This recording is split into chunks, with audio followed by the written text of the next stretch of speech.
It is 3-hour credit, but we're here for hour 15 twice a week instead of 50 minutes 3 times a week. Okay, so test 3 is going to be on Monday, and I'm just now in the process of writing test 3. I don't have it finished written yet, but I can tell you it's going to be approximately probably 11 questions, because there are 5 types of confidence intervals, 5 types of hypothesis questions, and 1 regression question that I'm putting on here. So the types of questions that you're going to need to know for the confidence intervals,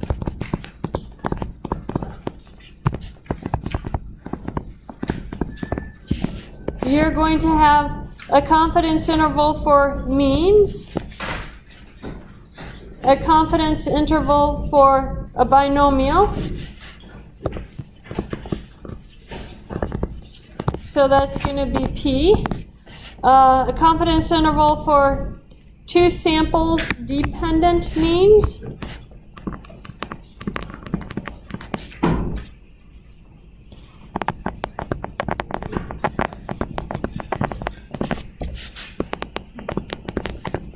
Then you'll have 2 samples independent.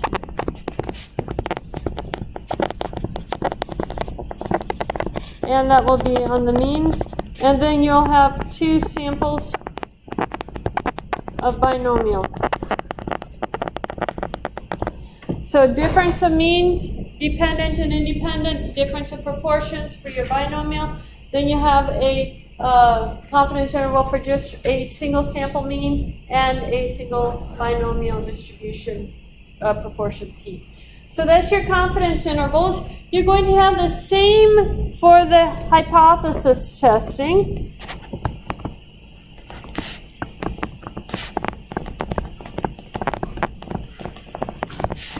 So you're going to have a test of the mean, you're going to have a test of the proportions, you're going to have a test for the difference of means,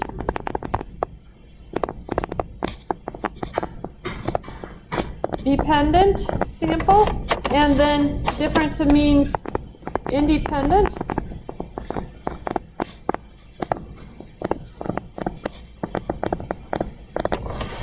And then difference of proportions.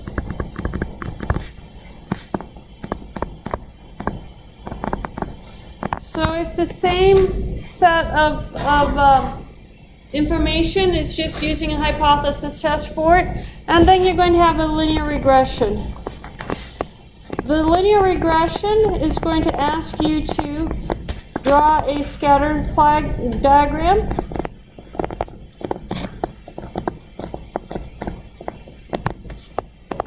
Approximate the line on it.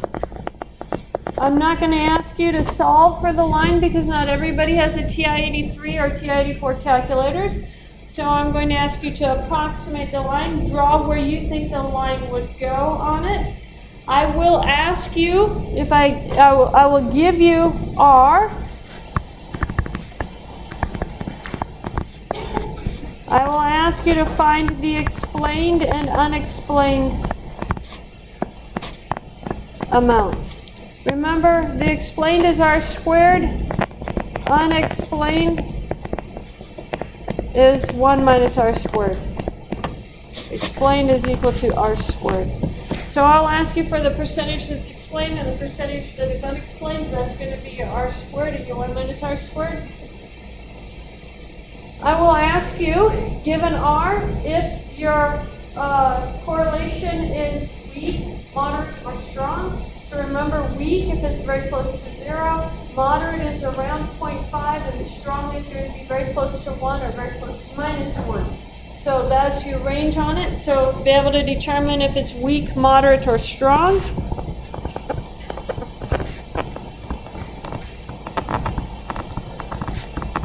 I will ask for positive or negative.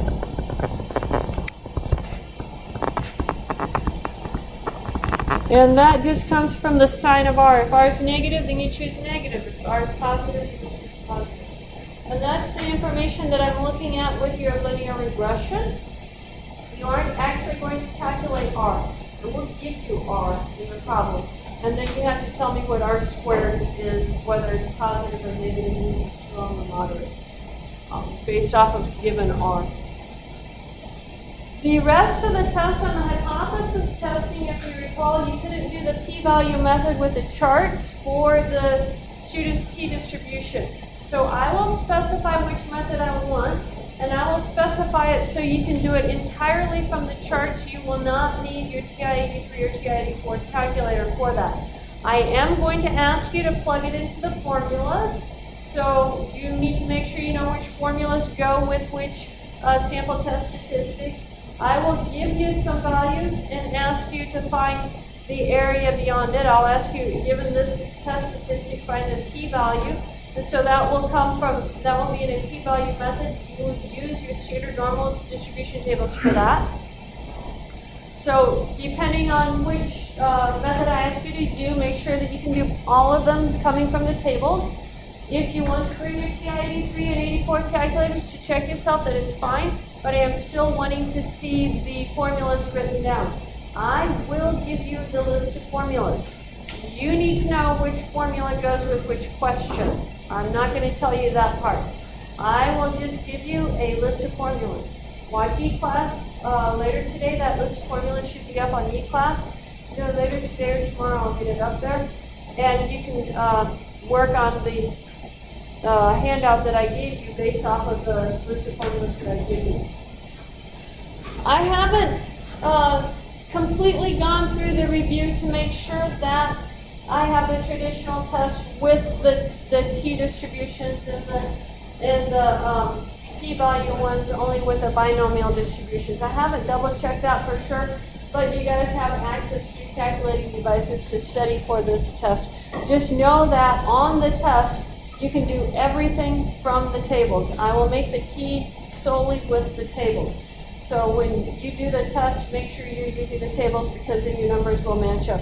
Remember, the calculators sometimes give us slightly different answers. I want the answers coming from the tables, so make sure that that's what you're giving me on the test. That'll make it so much easier to grade. Any questions on the test? Question? It says the chi-squared. Oh, we actually skipped that one. So you'll know it's never going to be an option on the review. And I did not get that changed until yesterday on the online review. If you're wanting to do the online review, you certainly feel free to do that one. I have taken out anything dealing with the chi-square distribution on the online review, but until yesterday evening it was still on there. So if you ran into that before yesterday evening, that's why I hadn't made that change. But that's because they canceled our day of school, so we lost that day. Yeah? Is that online required? No. The online reviews don't affect anything on your grade except for the review for the final. The review for the final that is on WebAssign is going to be 5% extra credit to the... Wait, I don't think I have one up on WebAssign for you guys. Yeah, sorry, wrong class. It's calculus that has a native for calculus. So no, you guys don't have it. You guys have a printed review, and your printed review, because the format of the questions is a little bit different, I'm giving you a printed review that looks very similar to the test for the final exam. So you'll definitely want to do it. It's almost identical. I just changed the numbers on it. Everything else is the same. Yeah. So you mentioned that you had extra credit offered for our credit. Yeah, your final review is extra credit to your final exam, but you have to complete it entirely. And I'll tell you about that when we review for the final. The paper form is extra credit. Yes, that will be extra credit. It's just not on WebAssign because they word their questions differently. So we kind of got together and wrote part of the final exam together as a group, and I want you prepared for those questions. And they're different from what you see on WebAssign. So that's why we have a paper review.